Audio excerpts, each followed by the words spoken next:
নমস্কাৰ dear student, আজি তোমালোকৰ কাৰণে এটা ইম্পৰ্টেণ্ট কুৱেশ্যন লৈ আহিছোঁ যিটো তোমালোকৰ 2025 চনৰ কাৰণে বহুত ইম্পৰ্টেণ্ট হ'ব।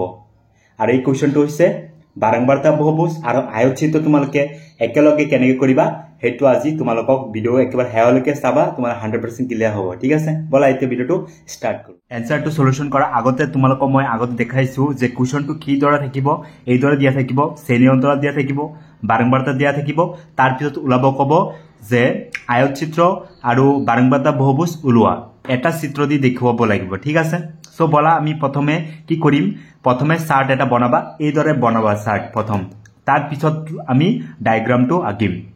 আমাৰ প্ৰথম যিখিনি আছে শ্ৰেণী অন্তৰাল এইখিনি তোমালোকে ইয়াত যিখিনি মান দিয়া থাকিব এইখিনি লিখিবা যিমানটা থাকিব, তাৰপিছত তাৰ যিটো শ্ৰেণী অন্তৰাল আছে তাৰ বাৰম্বাৰতা কেইটা লিখিবা, আৰু এইটো প্ৰকৃতি সীমাটো তোমালোকৰ দৰকাৰ আছে। ঠিক আছে, এতিয়া প্ৰকৃত সীমা মানে কি কৰিবা যে মই এইটো কেইটামান লিখি দিছোঁ আৰু ইয়াত মই তিনিটা বুজাই দিম আৰু এইটো দৰকাৰ নাই, তোমালোকে বুজি যাবা। ইয়াত চোৱা, এইটো হৈছে আমাৰ নিম্ন সীমা, এইটো হৈছে উচ্চ সীমা।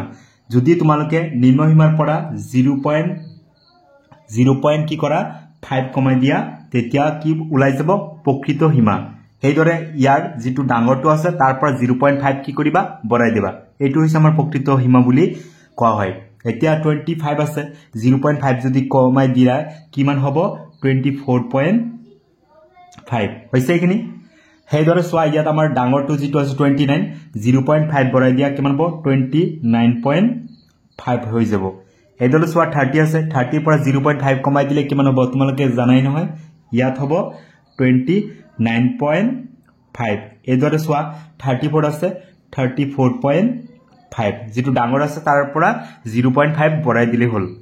এইটো আছে 35 আছে, তো 34.5 আৰু 39 আছে 39.5। এইদৰে ওপৰখিনি তোমালোকক চোৱা 40 আছে, 0.5 কমাই দিলে 39.5, এইদৰে মই গোটেইকেইটা কৰিলে হ'ল। ঠিক আছে, এইখিনি হ'ল প্ৰথম কাম। এইখিনি হোৱাৰ পিছত তোমালোকে কি কৰিবা, এতিয়া তোমালোকে চাৰ্টটো বনাবলৈ ষ্টাৰ্ট কৰিবা।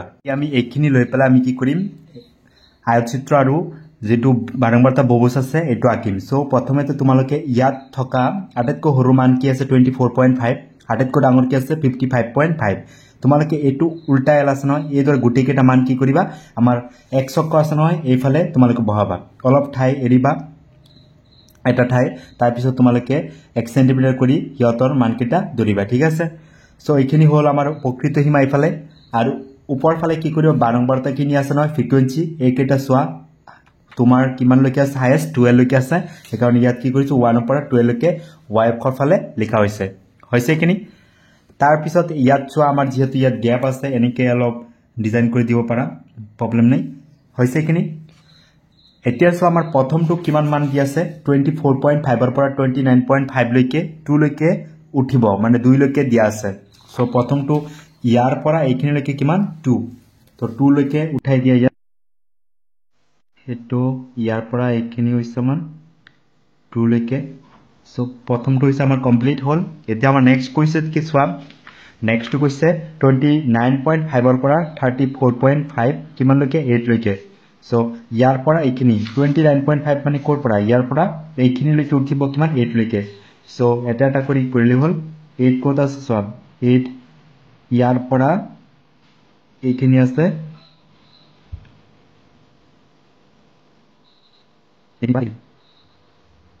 সো এইখিনি আমাৰ 8 কমপ্লিট হৈছে। এতিয়া আমাৰ নেক্সট কি কৈছে চোৱা, 34.5ৰ পৰা 39.5 লৈকে 12।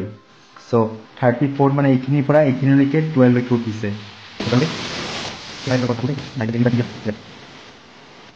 12 লৈকে উঠিছে, এইখিনিলৈকে 12 হৈছে। এতিয়া আমাৰ নেক্সট কি আছে, নেক্সট আছে 10 লৈকে উঠিছে, 39.5ৰ পৰা 44.5, 39.5ৰ পৰা 12 লৈকে দিয়া আছে, তাৰপিছত 10, আকৌ ইয়াৰ পৰা এইখিনিলৈকে 10। সো 10 ক'ত আছে, এইখিনি এইটো আছে 10 লৈকে উঠিছে, এইখিনিলৈকে 10 হৈ গ'ল এইখিনি। এতিয়া আমাৰ নেক্সট কি আছে 44.5ৰ পৰা 49.5 6, এইখিনিৰ পৰা এইখিনিলৈকে আছে কিমান 6 আছে, 6 ক'ত আছে এইটো,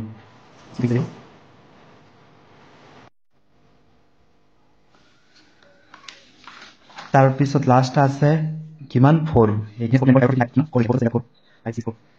আমাৰ প্ৰথমটো হৈছে আয়তচিত্ৰ কমপ্লিট হ'ল এইখিনি হৈছে আয়তচিত্ৰ এতিয়া আমাৰ কি কৰিব লাগিব বাৰংবাৰতা বহুভুজ লিখিব লাগিব তেন্তে বাৰংবাৰতা বহুভুজ একো কৰিব দৰকাৰ নাই তোমালোকে ইয়াৰ যিখিনি মিড পইণ্ট আছে এই যিকিটা পিক পইণ্ট পাইছা মানে যিকিটাৰ আয়তচিত্ৰৰ পিক পইণ্ট এইটো পিক পইণ্ট মিড পইণ্ট ক'ত আছে ইয়াত হ'ব আৰু ইয়াত কোনটো হ'ব এইটো স্থানত হ'ব পিক পইণ্টৰ একৰ মিড পইণ্টটো চোৱা ইয়াত হ'ব তাৰপিছত এইটো হ'ব তাৰপিছত এইটো হ'ব তাৰপিছত এইটো হ'ব সো এই গোটেইকেইটা তোমালোকে পইণ্ট কেইটা কি কৰি দিবা মানে যোগ কৰি দিবা প্লাস কৰি দিবা তেতিয়া কি পাই যাবা বাৰংবাৰতা বহুভুজ প্ৰথমটো আয়তচিত্ৰ কমপ্লিট হ'ল তাৰ পিছত ওপৰত এনেকে স্কেলাৰে আষ্টানি দিলেই কমপ্লিট হৈ যাব সো এইটো হৈছে আমাৰ কি আঁকি আছো এতিয়া বাৰংবাৰতা বহুভুজ পিক পইণ্ট কেইটা জইন কৰা হৈছে সো ইয়াত হৈছে ইয়াত কমপ্লিট এইটো তাৰপিছত বাকি থাকিল সো এইটো কমপ্লিট সো তোমালোকে এতিয়াও কিন্তু সম্পূৰ্ণ হোৱা নাই